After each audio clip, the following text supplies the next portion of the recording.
ESPN 9 news में आपका स्वागत है और मैं हूं आपके साथ नेहा परिहा।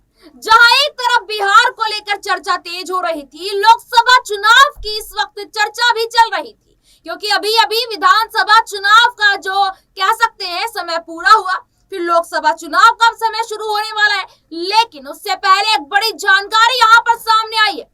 बता दें आपको कि कल शाम उत्तराखंड के हल्द्वानी में यहाँ मदरसों और मस्जिदों में आग लगने की खबर सामने आई है। बताते चले आपको कि हल्द्वानी में गोला नदी के किनारे यहाँ पर एक समुदाय या यूं कह लीजिए कि मुस्लिमों को लेकर एक बड़ी खबर सामने आ रही है और आज इसी मुद्दे पर चर्चा करेंगे और विस्तार पूर्वक आपको बताएंगे कि आखिरकार ये पूरा मामला क्या है। तो हम यहाँ पर अमन जी से जानना चाहेंगे कि अमन जी विस्तार पूर्वक एक बार हल्द्वानी में जो इस वक्त आगजनी की खबरें सामने आ रही है, क्या है इस पूरी कहानी की इनसाइड स्टोरी? देखिए बिल्कुल, और हल्द्वानी को लेकर जिस तरह से कल से खबरें आना शुरू हुई, उसके बाद लगातार इसको लेकर तमाम तरह की जो कह सकते हैं कि बातें सामने आने लगे, क्योंकि जिस तरह का ये पूरा इलाका है, भवनपुरा अपने आप में ये जगह कहलाती है और यहाँ पर जिस तरह से अधिकतर जो लोग हैं वो अल्पसंख्यक समुदाय से आते हैं और यही वजह है कहीं ना कहीं कि इससे पहले भी अगर आप देखें रेलवे की ज़मीन बुक को भी खाली कराने का ये पूरे का पूरा मामला था। उसके बाद अब जिस तरह से ये मस्जिद और मदरसा की जो बात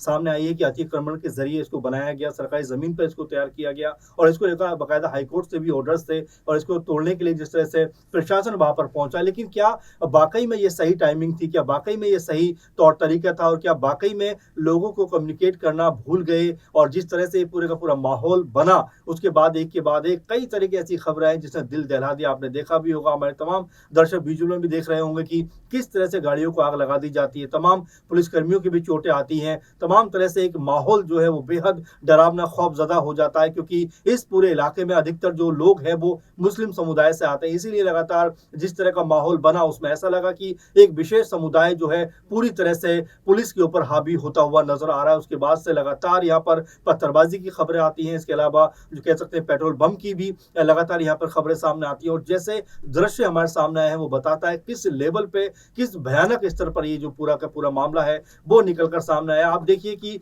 2 दिन पहले यानी कि 24 घंटे पहले ही यूसीसी को लेकर एक ऐसी खबर सामने आई थी उत्तराखंड से, जिसमें लेकर हर कोई ये कह रहा था कि क्या वाकई ये सही समय था यूसीसी यानी समान नागरिक संहिता को जो है इस समय पेश करने का या उसको पास करवाने का, क्योंकि 2 से 3 महीने के अंदर में इलेक्शन है। तो क्या बीजेपी इस पूरे के पूरे यूसीसी को चुनावी रंग देकर कहीं ना कहीं अपने फायदे के लिए यूज करना चाहती है? कांग्रेस पार्टी के तमाम सारे नेताओं ने इस तरह के आरोप लगाए कि जिस तरह से बीजेपी इस मामले पर उतावलापन दिखा रही है, वो ये बताने का प्रयास कर रही है कि वो एक तरीके से अल्पसंख्यक जो समुदाय है उसको डराकर, उसको धमकाकर, एक तरीके हिंदुओं को ये बताकर कि वो हम उनके ज्यादा हितैषी हैं और वो वोट अपनी तरफ करना चाहते थे, इस तरह के तमाम सारे आरोप लगे। लेकिन जिस तरह से ये मामला नेहा जी सामने आया है, इसने बताया कि क्या वाकई शासन प्रशासन की लापरवाही ये नहीं है? क्या वाकई जो सीएम धामी है उनकी जवाबदेही यहाँ पर तय नहीं होती? क्योंकि अगर इस तरह से ही माहौल बना रहेगा उत्तराखंड और तमाम जैसे कह सकते हैं ऐसी जगहों पर, तो कैसे सुरक्षित माना जाएगा कि जो आप एक बेहतर जो सरकार चलाते हुए नजर आते हो, बेहतर तरीके से शासन प्रशासन की आप बात करते हो, लेकिन ऐसे माहौल में जब यहाँ पर जो है दंगे जैसी स्थिति उत्पन्न हो जाती है, यहाँ पर जो है पुलिस और लोग आमने सामने आ जाते हैं और जिस तरह के दृश्य निकल के सामने आते हैं वो ये बताते हैं। क्योंकि रात में मेरी भी कुछ लोगों से बात हुई और जिस तरह की वहां से खबरें सामने आई वो ये बताती है किस तरह से लोग डर कर सहम कर अपने घरों में रहने को मजबूर हो गए। तो क्या इसके लिए शासन प्रशासन जिम्मेदार नहीं है? क्या उनको जो है बेहतर तरीके से पहले तैयारी नहीं करनी चाहिए थी? क्योंकि देखिए वो पूरे का पूरा मामला, ये जो माहौल है वो कहीं ना कहीं जो मुस्लिम समुदाय वहां पर रहते हैं और इस तरह से उनकी कह सकते हैं कि इलाके में जाकर इस तरह से जो थोड़े पुलिस बलों के साथ में इस तरह की चीजों को करना अपने आप में ये बताता है कि लापरवाही का ये मामला है। अब इसमें क्या धामी सरकार एक्सक्यूज देती हुई नजर आई? क्योंकि ये भी कहा जाए, जो डीएम है वंदना सिंह वो लगातार कह रही है कि पहले से ही तैयारी करके रखी हुई थी, तो क्या पुलिस की तैयारी में कहीं कोई कमी थी? ये बताना मेरे ख्याल से भूल गई और ऐसे में शासन प्रशासन के ऊपर सबसे बड़ी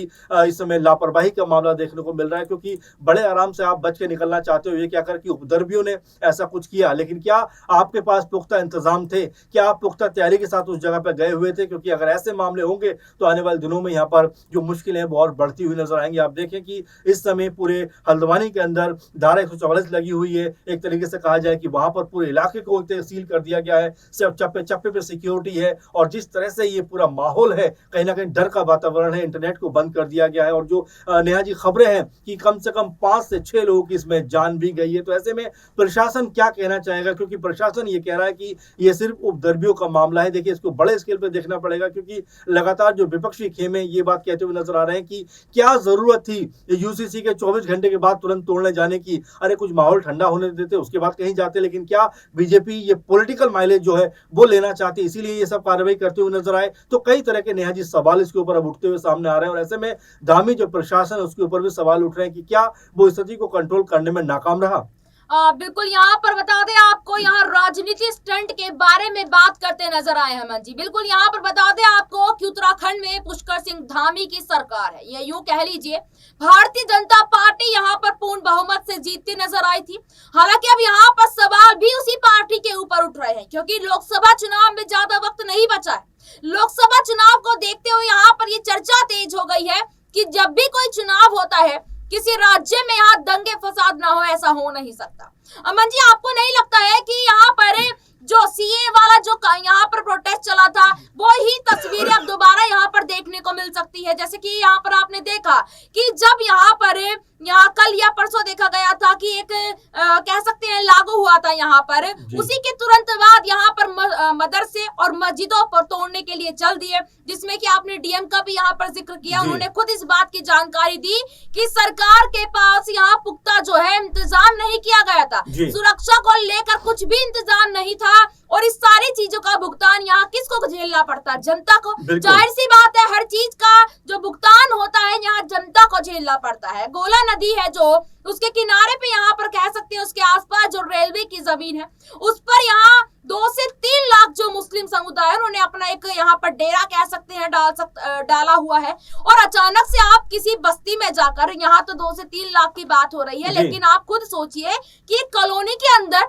किसी भी, मैं बताऊं, चाहे वो हिंदू हो, मुस्लिम हो, सिख हो या फिर ईसाई हो, कोई भी समुदाय हो, आप किसी समुदाय या किसी कम्युनिटी के बीच में जाकर, एक बस्ती के अंदर जाकर आप किसी गुरुद्वारे को तोड़ेंगे, मंदिर को तोड़ेंगे, मस्जिद को तोड़ेंगे, तो यहाँ पर ये सवाल तो उठता है कि आप अचानक से ऐसे किसी भी चीज को तोड़ने के लिए कैसे चले जाते हैं। देखिए नेहा जी, बिल्कुल दिल्ली की आप बात करें, चलिए अभी हल्द्वानी छोड़कर दिल्ली की बात करते हैं। महरौली में 700 साल पुरानी एक मस्जिद को तोड़ दिया जाता है, ये कहकर कि अवैध निर्माण के तो कह सकते हैं तौर तरीके से बनी हुई थी। तो ऐसे में ये सवाल उठते हैं कि डीडीए 1952 में बना और मस्जिद 700 साल पुरानी थी, तो कैसे आप ये कह सकते हैं कि वो अवैध निर्माण के जरिए बनाई गई थी? तो कुछ भी आप लॉजिक देकर कहीं ना कहीं माहौल खराब करने का प्रयास कर रहे हैं, क्योंकि दिल्ली में ये माहौल नहीं बना, तो इसीलिए आपने उत्तराखंड के जरिए चीजें करने का प्रयास किया। क्योंकि अगर आप देखें यूसीसी को जिस तरह पेश किया गया उसमें तमाम सारी खामियां हैं, तमाम सारी दिक्कतें, क्योंकि जो विपक्षी खेमे ये बात लगातार कह रहे हैं कि आखिर इसमें आदिवासी वर्ग को शामिल क्यों नहीं किया गया, आखिर क्या मुस्लिमों को टारगेट करने का प्लान बनाया गया? उसी के 24 घंटे के अंदर आप जो है भवनपुरा में जाते हैं और वहां पर जाकर मस्जिद और मदरसा को तोड़ते हुए नजर आते हैं। ये देखिए एक तरीके से कहीं ना कहीं लगातार जो है कह सकते हैं कि जो अल्पसंख्यक समुदाय है उसको डराने धमकाने का काम किया जा रहा है कि यूसीसी के जरिए आप ये कहना चाहते हैं कि भाई आप अपने धर्म जो कह सकते हैं आपकी शरीयत में जो चीजें हैं उसको छोड़कर एक देश एक कानून के उस पर चलिए, लेकिन उसमें फिर सबको चलना पड़ेगा। नेहा जी, सिर्फ मुस्लिमों को टारगेट करके आप ये चीजों को एप्लीकेबल नहीं कर सकते, इसको पूरी तरह से लागू नहीं करवा सकते। इसमें जो लोग आपने छोड़े हैं आखिर उसको क्यों आपने टच नहीं किया, क्यों उनको इसमें लेकर नहीं आए, इसकी जवाबदेही भी आपको देनी पड़ेगी। इसके अलावा अगर हल्द्वानी की हम बात करें तो इससे पहले भी लगातार ऐसा माहौल बना हुआ था जहां पर जो कह सकते हैं वहां के लोग और जो सरकार है वो आमने सामने नजर आई। आपने देखा रेलवे का जिक्र आपने किया, जाहिर सी बात है। देखिए रोकना चाहूंगी अमन जी, आपको नहीं लगता है जब से राम मंदिर का निर्माण यहाँ पर हुआ, राम मंदिर बना है, हालांकि ये जानकारी सबको है कि वो मंदिर अभी पूरे तरीके से बना भी नहीं है और बीच में ही उस मंदिर का यहाँ पर प्राण प्रतिष्ठा का कार्यक्रम रखा।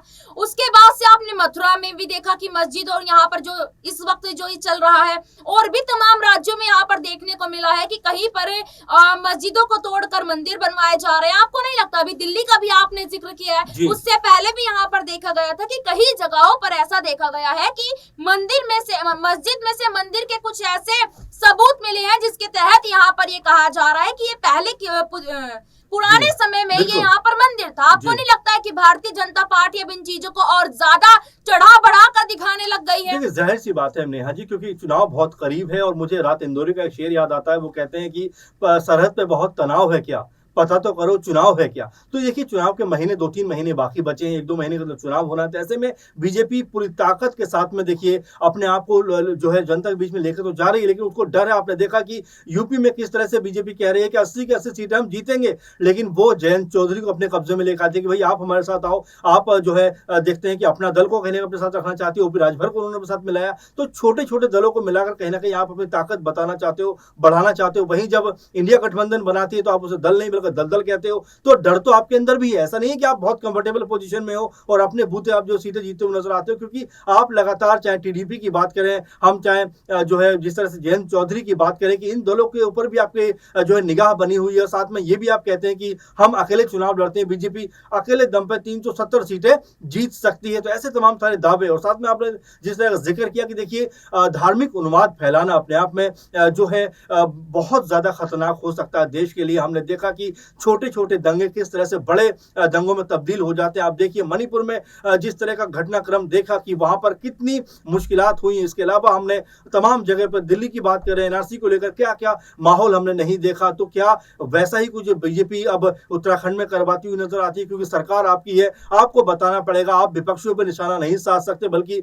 आपको जवाब देना होगा कि अगर यही कुछ माहौल अगर झारखंड में हुआ होता, अगर यही माहौल कर्नाटक में हुआ होता, तो आज सारे बीजेपी प्रवक्ता कांग्रेस पार्टी से जवाब मांग रहे होते। लेकिन आज जितने भी बीजेपी के प्रवक्ता हैं, पहली बात तो खबर चल रही है उसमें वो नजर ही नहीं आते। तो ऐसे में आपकी जिम्मेदारी, आपकी जवाबदेही है कि अगर बीजेपी शासित किसी राज्य में इस तरह का काम हुआ है नेहा जी, तो आपको आगे बताना पड़ेगा, आपको जो है बात रखना पड़ेगा, और कहां पे आप नाकाम हुए उसको आपको स्वीकार करना पड़ेगा। सिर्फ ये हिंदू मुस्लिम की लड़ाई बनाकर आप इसको नहीं छोड़ सकते, क्योंकि सभी लोग इस देश के बाशिंदे हैं, सभी लोग यहाँ पर रहते हैं। और देखिए उससे महत्वपूर्ण बात नेहा जी कि जब ये सरकारी जमीन पे आपने आखिर ये बस्तियां बसने क्यों दी? आपको पता है जब इनको उजाड़ना मुश्किल हो जाएगा, इनको यहाँ से भेजना मुश्किल हो जाएगा, तो आखिर आपने क्यों ये सब होने दिया? और देखिए लगातार बीजेपी की सरकार उत्तराखंड में देखने को मिल रही है। तो आखिर ऐन वक्त पे चुनाव के क्या आपको याद आता है कि ये बस्तियां हटाना चाहिए? क्या आपको याद आता है कि ये जो है मंदिर जो मस्जिद है इनको हटाना चाहिए? और देखिए मजे की बात ये भी है कि यहाँ पर 4 मंदिर भी हैं इन जगहों पर, तो क्या आप उनको भी हटाएंगे?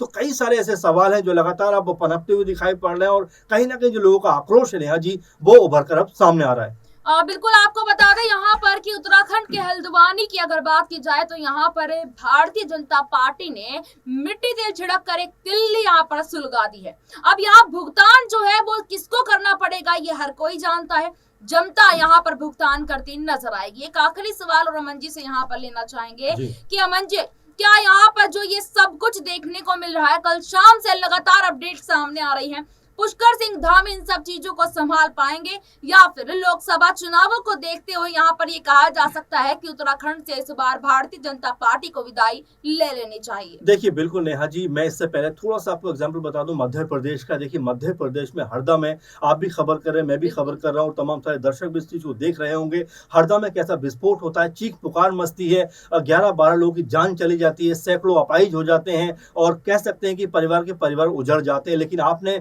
नेशनल मीडिया पे इसको लेकर कोई बहुत बड़ी बातें होते हुए, कोई डिबेट होते हुए नहीं देखा होगा। अगर यही काम जो है कह सकते हैं गैर भाजपाई जो है राज्य में हुआ होता, तो आज तमाम सारे जो लोग हैं वो सीएम के पीछे पड़ गए होते, सरकार के पीछे पड़ गए होते, लेकिन यहाँ पर अपनी जवाबदेही तय नहीं कर पा रहे। तो यही हाल लगातार देखने को मिल रहा है कि जहां पर भी नाकाम बीजेपी हो रही है, जहां पर भी वो उनके सीएम, उनके जो प्रशासन शासन है वो नाकाम हो रहा है, तो वो उसके ऊपर बात नहीं करना चाहते। वो ये कहना चाहते हैं उपद्रवी उपद्रवी उपद्रवी। देखिए ये भी आप ही के लोग हैं, कैसे उपद्रवी हो पा रहे हैं? क्या आपके शासन प्रशासन में कहीं ना कहीं कमी रह गई, कोई चूक रह गई जो उनको इतनी बड़ी कह सकते हैं कि इजाजत मिल गई कि वैसा ही कुछ करते हुए नजर आ जाए? क्या वो लापरवाही का मामला अपने आप में नहीं बनता है कि आप इतनी कम संख्या में वहां पर सुरक्षा बल भेजते हो? क्या आप ये माहौल खुद क्रिएट करवाना चाहते हो कहीं ना कहीं? क्या आप ये बताना चाहते हो कि ऐसा कुछ होने वाला है देश के अंदर? तो एक डर का माहौल तो कहीं ना कहीं आप खुद कायम करा रहे हैं। बिल्कुल ये बात पे जरूर मंथन होना चाहिए, जो सीएम धामी है या कुछ और भी लोग हैं उनको जरूर बैठना चाहिए, क्योंकि अगर ऐसा माहौल उत्तराखंड में रहेगा, क्योंकि नेहा जी उत्तराखंड के बारे में आप भी बेहतर जानते हैं कि हमेशा वहां से खूबसूरत तस्वीरें निकल के सामने आती हैं, बर्फबारी के हम जब कह सकते हैं बिल्कुल पवित्र स्थान कहा जाता है, और वहां पर अगर इस तरह की चीजें होंगी। और देखिए जातिगत आंकड़ों की बात करें, अगर आप जो है आबादी की भी बात करें, तो उत्तराखंड में तकरीबन 85-86% जो है वो हिंदू कम्युनिटी से आते हैं, और 13 या 14 या इससे भी कम के आंकड़े जो हैं वो मुस्लिम जो लोग हैं उनके निकल के सामने आते हैं। तो ऐसे में आप अगर जिस तरह से एक डराने धमकाने का काम कर रहे हैं, इसलिए ताकि वो जो वर्ग बड़ा है वो आपको वोट करता रहे। लेकिन मुझे लगता है कि अब राजनीति इससे ऊपर उठनी चाहिए। देखिए, अब हमारा देश 75 साल से ज्यादा उसको आजाद हुए हो गए। अब आपको विकास की बात करनी चाहिए, डेवलपमेंट की बात करनी चाहिए, बेहतर एजुकेशन कैसे उसकी बात करनी चाहिए। लेकिन यहाँ पर बात वही आती है हिंदू मुस्लिम, और जिस तरह से अतिक्रमण, मस्जिद, मंदिर, इन्हीं की सब लड़ाई चल रही है। इसी की वजह से हम कह सकते हैं कि जो देश की स्थिति है उसमें बदलाव नेहा जी नहीं हो पा रहा है। बिल्कुल, यहाँ पर धर्म की राजनीति से अब यहाँ थोड़ा हटकर राजनीति कर ले तो कहीं ना कहीं ये देश अब सुधार की तरफ चल सकता है, और इसे यहाँ पर सुधारने के लिए वाकई में सोचने की जरूरत है सत्ता पार्टी को। इस रिपोर्ट पर आप क्या राय रखते हैं, हमें कमेंट बॉक्स में अपनी राय जरूर बताएं और देखते रहिएगा SPN 9 न्यूज। धन्यवाद।